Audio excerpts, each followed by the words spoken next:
Focus on yourself. Chapter 1, The Noise of the World. 24-year-old Maya Carter lived in a small apartment in Dallas, Texas. The kind of apartment that always felt temporary, as if life had not truly begun yet. She worked as a cashier in a busy supermarket, where the beeping of the scanner and the endless small talk made every day feel the same. But the sound that bothered her the most was not the machines or customers. It was people's opinions. Everywhere she went, someone had something to say about how she should live her life. Her coworker Jasmine would tell her, "You're too quiet, Maya. You need to be more social." Her Aunt Sarah would say, "You're wasting your life working at a grocery store." Her old school friends loved to remind her, "You used to be so talented. What happened to you?" And the worst part? Maya believed them. At night, lying on her old sofa bed, scrolling through her phone, watching people her age traveling the world, starting businesses, getting promoted, Maya felt like life was leaving her behind. She wasn't lazy. She wasn't weak. She was simply lost. She didn't know what she wanted, and so she kept doing what she always did. Listen to everyone else, compared herself to everyone else, losing herself a little more each day. Chapter 2, The Turning Point. One evening, after a long shift, Maya walked home under the cold winter sky. Her legs hurt, her mind hurt, her heart hurt. She entered her apartment, sat down, and let the silence grow heavy. For the first time in months, she cried. Not loudly, just silent tears that came from deep disappointment in herself. Her phone buzzed. A message from her cousin. "Look at Rachel. She just got promoted. What are you doing with your life?" That broke something inside her. She threw her phone on the couch and whispered, "Why does everyone think they get to decide my worth?" There were no answers. No one in that small apartment would tell her something uplifting. Her eyes fell on something she had not touched in years, an old sketchbook from high school. Before life got noisy, Maya used to draw. She dreamed of becoming an illustrator. She would sit for hours sketching faces, buildings, and nature. Teachers praised her. Friends admired her. Competitions awarded her. But when bills came, dreams left. Still, she opened the sketchbook. The pages smelled of old memories, times when she believed in herself. She stared at her drawings. And for the first time in years, she whispered a different question. What if I tried again? Chapter 3, Beginning with One Small Step. The next morning before work, Maya made a decision. She sat at her small desk, took a pencil, and drew for 20 minutes. Just 20 minutes. Just one small step. Her hand was stiff, her lines shaky, but she felt something awaken. Something gentle, warm, and hopeful. Later that day at work, she found herself smiling for no reason. Not because her life was perfect, not because she suddenly knew her future, but because she had done something for herself. She didn't tell anyone, not her coworkers, not her family, not her friends. For once, she kept something beautiful for herself. The next day, she drew again, 20 minutes. Then the next day, and the next. Within a week, she started feeling different, more stable, more confident, more centered. She still worked long hours, still heard people's unwanted opinions, but she didn't react the same way. The world hadn't changed. She had. She had begun to focus on herself. Chapter 4, The World Doesn't Like When You Change. But when you start improving, the world notices, and not everyone likes it. Her coworker Jasmine finally asked, "You seem different. You hiding something?" Her aunt called and said, "You're too old for hobbies. Focus on a real career." Her friends laughed when she said she enjoyed drawing again. "You still do that kid stuff?" Every comment was another attempt to pull her back into the old version of herself. One Sunday, Maya felt overwhelmed. She sat in her room, hands covering her face, wondering, why do people get upset when I try to grow? Then she realized something powerful. People who are not growing hate to see others grow. People who are stuck want company in their misery. People who gave up want you to give up too. That night she wrote in her notebook, "Their noise is not my truth. I choose myself."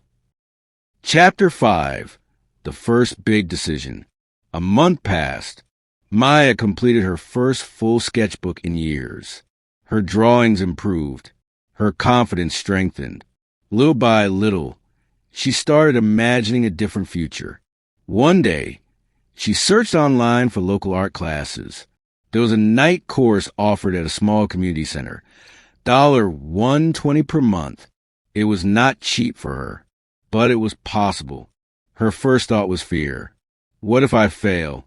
What if I'm not good enough? What if I embarrass myself? Her second thought changed everything. What if I never try and regret it forever? That question hit her like lightning. So she enrolled. She didn't ask permission from anyone. She didn't announce it on social media. She didn't seek validation. She chose something for herself, paid for it herself, and kept it to herself. When the first class came, she felt nervous. The room was filled with people of all ages, teens, adults, even seniors. No one judged her. No one laughed. No one compared her. The instructor, a gentle old man, looked at her sketches and said something she hadn't heard in years. "You have a gift." For a moment, Maya felt like a younger version of herself, the girl who believed she could build a future. And inside her heart, a spark became a flame. Chapter 6, The Battle Within. Growth is never easy. And focusing on yourself is often the hardest battle. Some nights Maya came home, so tired she wanted to quit. Some days her drawings looked terrible.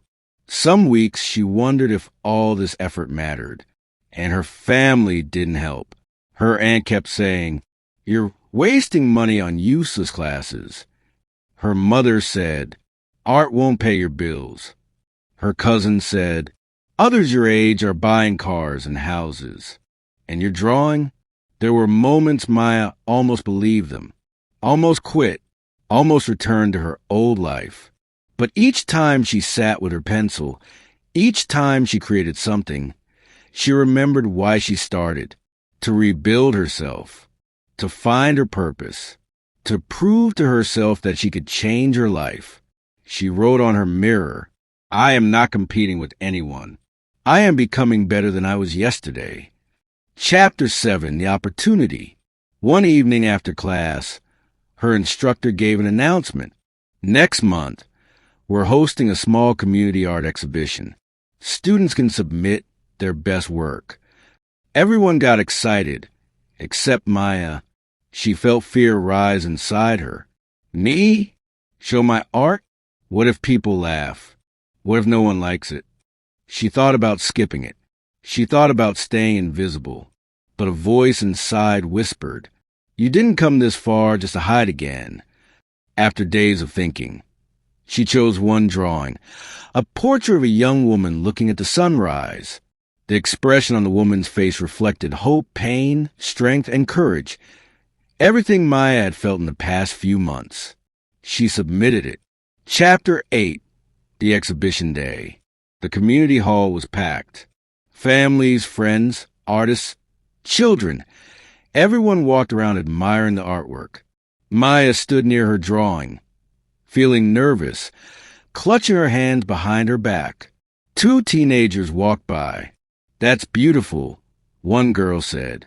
Her heart leaped. Then a middle-aged couple stopped and stared. "I love the emotion in her eyes," the woman said. Maya almost cried. Even strangers understood her art, something her own family never appreciated. When the event ended, Maya didn't win any award, but she didn't need to. She won something bigger: self-respect, confidence, belief. And that night, walking home under the Dallas streetlights, She whispered a sentence that changed her entire perspective. This is only the beginning. Chapter 9. The Road to a New Life. Maya continued her classes, continued practicing, continued improving. Her life didn't transform overnight. She still worked long hours, still dealt with bills, still faced doubts. But she no longer felt lost. She had a direction. She stopped comparing herself to her friends. She stopped explaining her choices to her family. She stopped caring about opinions that didn't matter. Instead, she woke up earlier, practiced more, saved more, invested more time into herself. After 6 months, she created an online page to post her artwork. She didn't expect much, but slowly, 5 people followed, then 20, then 100, then 1,000. Strangers appreciated her. Strangers encouraged her. Strangers believed in her.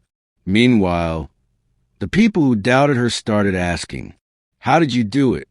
Can you teach me? I wish I had your confidence." The world that once criticized her began to admire her.